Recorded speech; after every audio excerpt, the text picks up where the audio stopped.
Hello and welcome back to the Meaningful Success Podcast. My name is Wade, and here is my co-host, the one and only Siah, the man wearing pants and a tank top and socks. Siah. So Siah, let me go ahead and start with my win for the week. Okay. And my win for the week was actually enabled because the weather has stopped being stormy all the time. So I've been able to resume my outdoor exercise routines. Okay.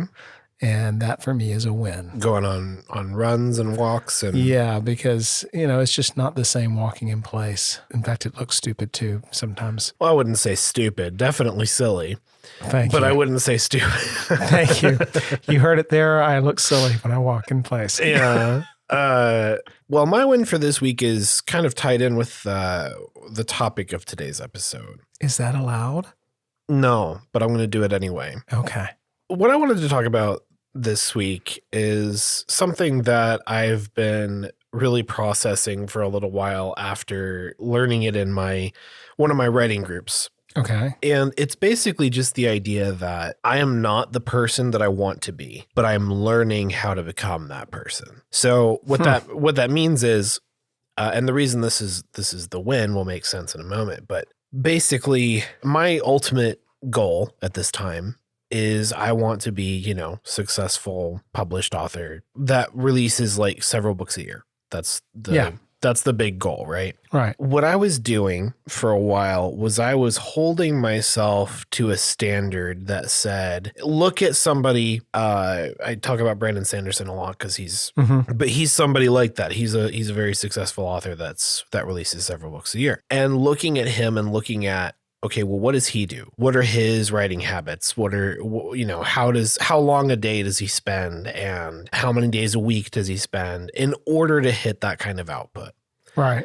The mistake I've been making was comparing not the level of success and all that, because that's obvious, right? But the habits and the discipline and the practices that I have now to those that he has or other authors like him. Assuming that you need to do exactly what they do? Well, think of it this way, right? I am not currently, a successful published author that releases several books a year. What that means is that I have not had the experience of learning and growing to become that person at that level. So you're expecting yourself to be operating on a level that you have not yet attained. Exactly. So for example, for you, let's say that you set a goal of, I'm going to run a marathon. Yeah. You look at where you currently are and you're like, okay, I'm walking, 10,000 steps a day or whatever it is. Right. And comparing that to someone who does run multiple marathons a year. And so they're running 8 miles several times a week and all that kind of stuff. And comparing yourself, not just to their level of success, but comparing yourself to their practices, their disciplines. And the reality is that person got where they are, who's running marathons, or that author like Brandon Sanderson got where he is over the course of many years. Yes. And that regimen that, for example, Brandon Sanderson does of, writing X number of hours a week and X number of words and whatever, he got there over the course of, 15 years. Correct. He didn't write that level 15 years ago. And quite frankly, he's probably not in the same position that you're in. Right now, you take on clients that you're doing various kinds of project work where you're not writing, you're working on client projects. Right. Whereas I imagine he can dedicate most or all of his professional endeavors. Well, considering that that's what he does full time, like he is a writer, right? So that's the first piece. Is it's a mistake to compare not just my success or whatever, but my efforts, my ability to dedicate a certain amount of time and energy. And again, it's like someone who runs marathons and therefore has a really big training regimen for running marathons, like someone who is setting that as a goal right now, you don't have that training regimen because you haven't built your body up to that level. True. And that takes years. And the same thing with writing, the same thing with all these other pursuits. The second part of it is thinking of, okay, do I think I could become that person 15 years from now? Fast forward to 45-year-old Siah. Like, is 45-year-old Siah there? I think that's quite possible. Yeah. That is 15 years of learning and growing and changing and developing and discipline and practice. And I haven't done that yet, right? Because I'm here 15 years before that. True. So the phrase is... And you don't have a time machine DeLorean. Yeah. So the phrase is, I'm learning to become a successful published author that releases multiple books a year. I am developing into that person. And therefore, it is okay that I am not that person right now. When I am hard on myself because I'm like, man, I barely did like 200 words today or whatever it may be, like having a really slow day of working on writing. When I have one of those days or one of those weeks or whatever, and I'm really hard on myself, it's because usually I'm comparing that to the level I think I'm supposed to be. That's as foolish as going, all right, well, the most I can do is run maybe a quarter mile right now. Mm-hmm. Comparing that to, well, I should be running 8 miles every day or 10 miles every day because that's what marathon runners do, mm-hmm. right? So that's why it's kind of my win, is because it's this is something that not just this week, but for a few weeks now has been something I've really been processing, and it's helped me a lot, reframing things from this is what it takes to do it, and therefore I got to do that, to, well, okay, that may be true, but you don't get there all at once. You don't not even the practices and the disciplines. We think of that in terms of success. Like, of course, like, you're not going to be as successful as, some established person who's had 15 years and whatever. But I think the subtler part of that is that also applies to the disciplines and practices that go into being that person and to Yes. doing those things. The interesting thing is, and I don't know why this comes to mind when you're talking about it, you threw out running as an example. I was watching a YouTube channel the other day, and this was more about, personal health and fitness and diet and et cetera, et cetera. The premise of the video was about the impact of running versus the impact of walking in weight loss. Mm. And this individual went through the science behind it. Basically, there's a couple of ways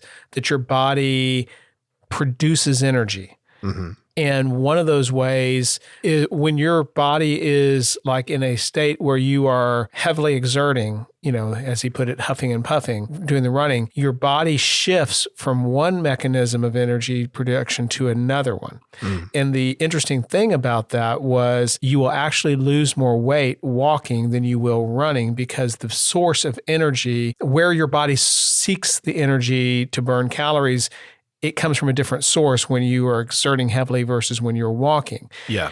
I've had in my mind that if I really want to lose weight, if I really want to do that type of thing, running is more favorable than walking. And I discovered this week that scientifically, I was completely wrong. Mm.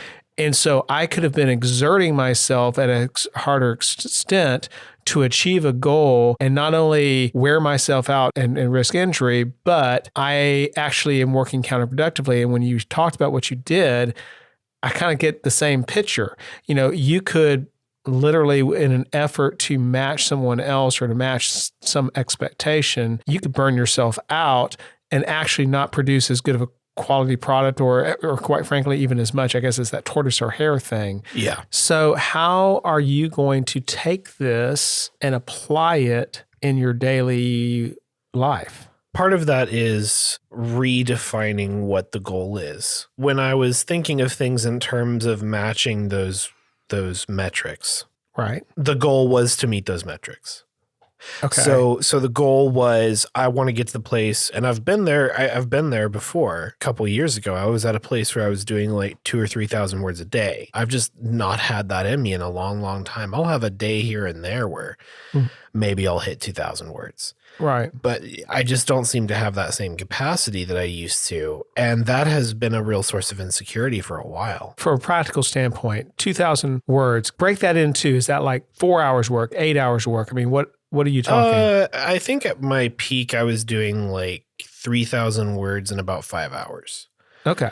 Like, I was talking to my writing coach in the group that this came up in, and she was like, well, okay, because at the time I was talking about my goal for by the end of June, I was trying to hit a certain word count.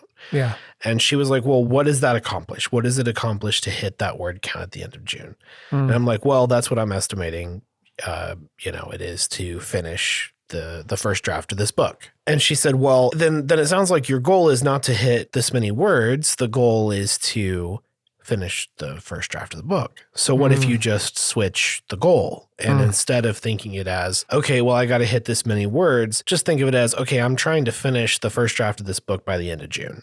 Yes. Which is kind of the same thing, but what that does is removing the specific word count aspect of that. It allows me to work on what needs to get done each day instead of agonizing about it being too little. Well, it sounds like it would help you put your focus on the plot, the story, and kind of working out those kinks in your mind rather than putting your mind and energy towards how many words can I, in other words, it becomes more thematic than operational. That's the trick point, is that having that word count and stuff, that was how I knew I was really making progress, right?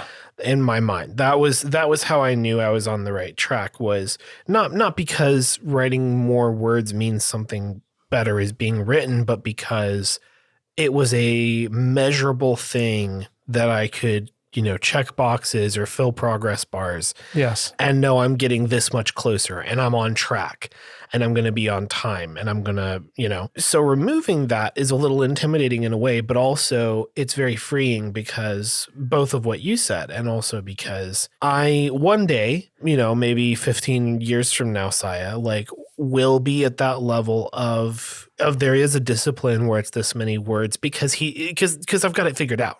Correct. By that point, but I'm not there right now. This is one of those juxtapositions because there's sometimes that I think that breaking things down makes them more approachable and achievable. Yeah. And in this particular case, it's kind of actually the opposite. Yeah. When I work with people to help them improve their business development and sales, because that's professionally something that I've had a huge focus on. One of the things that I find, particularly for people who've not been involved with business development, is you put a sales goal on them and they get so intimidated by this dollar goal, this number that they think they're needing to achieve, that all the minor steps to get there get lost in the equation. So, for them, sometimes it's much easier to say, listen, I don't want you to worry about a sale. I don't want you to even worry about finding an opportunity. I don't even want you to worry about how you're going to develop this relationship. Step one, all I want you to do is there someone there you want to meet for the first time? Right. And then once you met them, now let's talk about what your next objective is. And so there are those progressive steps. But it's a quandary because there's times that's useful, but there's times that's actually counterproductive because you get focused more on the mechanical. Yeah. And there are times for the mechanical and for the, this, for example, again, using the running a marathon metaphor, if you're going to run a marathon is defined by distance.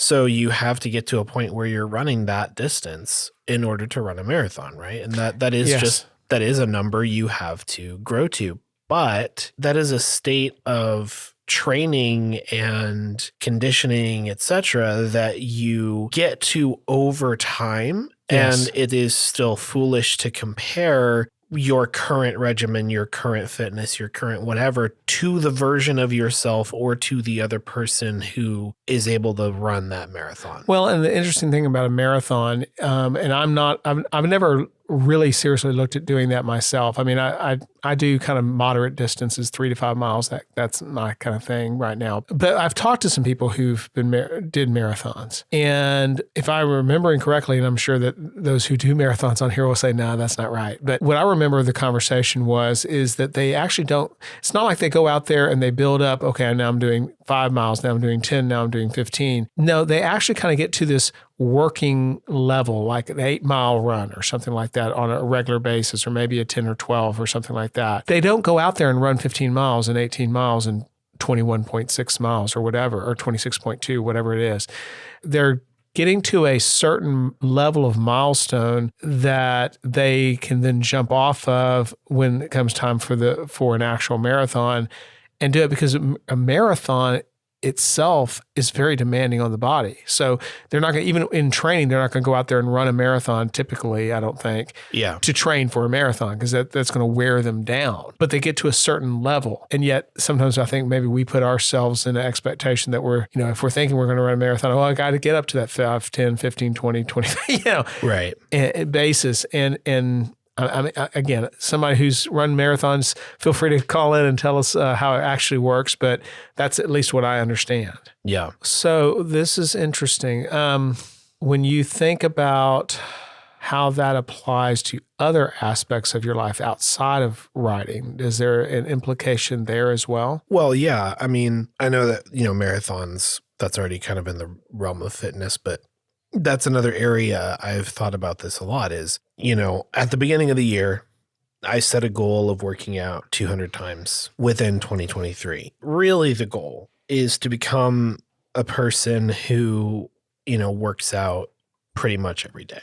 Like that's in some way, right?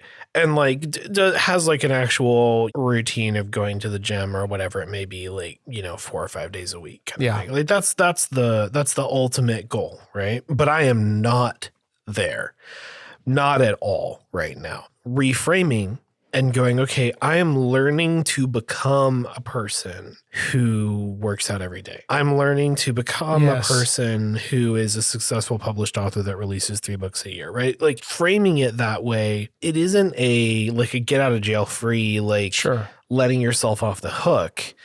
What it does is it's more like, okay, it's okay that I'm not at that level yet. I'm learning to become that person. What would a person who works out every day do today? And can I do that today? Right. And if I can't, well, that's okay, because I'm not that person yet. I'm learning to become them. Mm-hmm.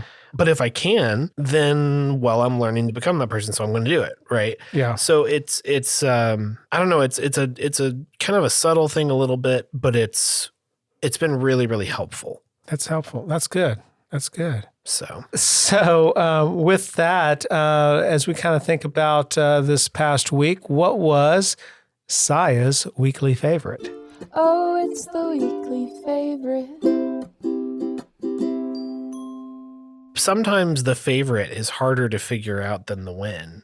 True. Because I think there's this pressure of I watched a movie, but I always talk about a movie, wanting it to be something novel or whatever. And maybe that's something to let go of and not worry about as much. But one thing I will say has been a favorite thing right now is I think I've mentioned this before, but taking Emma on a lot more walks. It's just been nice. It's been really nice to do, and it feels good to be getting that exercise in myself, and I'm counting it as exercise. It is. Because it is, right? And I'm usually taking her on, somewhere between, a mile or 2 miles usually. Mm-hmm. It's good for her. It's good for me. And I can tell that our bond is growing just a little bit as a consequence of it. And that's been really cool. Yes. Yesterday I went for a run and I came back and I was going to, after I did actually it was a walk. After I did a walk, I kind of went about 2.5 miles or something. And I was going to do burpees, and then I was going to do sit-ups, and then I was going to do stretching. And I did all 3, but Emma was definitely wanting to be a part of it. So when I went down for the burpees, every time I went down, her face was right. I mean, basically my face was meeting her face. And then she's like, "What are you doing?" And then when I did sit-ups, she went behind me. And every time I went down, she was licking my top of my head. And then when I tried to stretch, she wanted me to pet every time I went down, type of thing. So it was, that's really cute. Yeah. So, well, that's what she's, whenever I'll get down on the floor and pet her and play with her and stuff. And so whenever she sees somebody on the floor, that's just what they're doing. That's obviously. what they're just, you're on the floor to play with me. That's why you're there, right? Or to pet me. That's it. My favorite this week was, I'm very grateful. I actually had a very unexpected gift from someone. They just kind of out of appreciation, they sent me some gift certificates for a music store, and completely out of the blue, was not expecting it, but I'm always on the lookout for things to add to my musical gear and stuff. And so I thought that was nice. It was just a kind of unexpected surprise. Oh, what are you going to get? Haven't decided yet. Yeah. Well, thank you for listening, everybody. Yeah. I would just encourage you to think about, if you've got those goals that you're setting for yourself. And if maybe you're in the same boat that I have often been, of comparing yourself in your practices, your disciplines, your capacity to somebody else. Try reframing it as, okay, I'm learning to become a person who does whatever it is you want to do, and just see if that helps you. I know it's helped me a lot. Wisdom from Siah. The rarest and most valuable of wisdoms. Until next week, everybody. Tell a friend. Have a great week. The Meaningful Success Podcast is myself, Siah, and my father, Wade Clark. Intro and outro music is Brings Back the Feeling by Daniel Gunnarsson, licensed through Epidemic Sound. If you want to leave us a digital voicemail to be discussed on a future episode of the podcast, or perhaps featured as a question, you can do so at speakpipe.com/MSP. And if you want to support the show financially and help us, especially as we're going to be moving toward a video podcast in the next month or so, you can do so at patreon.com/Meaningful Success Podcast. And just as an update, we're hoping to get to that video podcast version probably beginning of July, end of June, somewhere around there. So be looking forward to that. Until next time, yes. That's it. All right. That's all you get. See ya.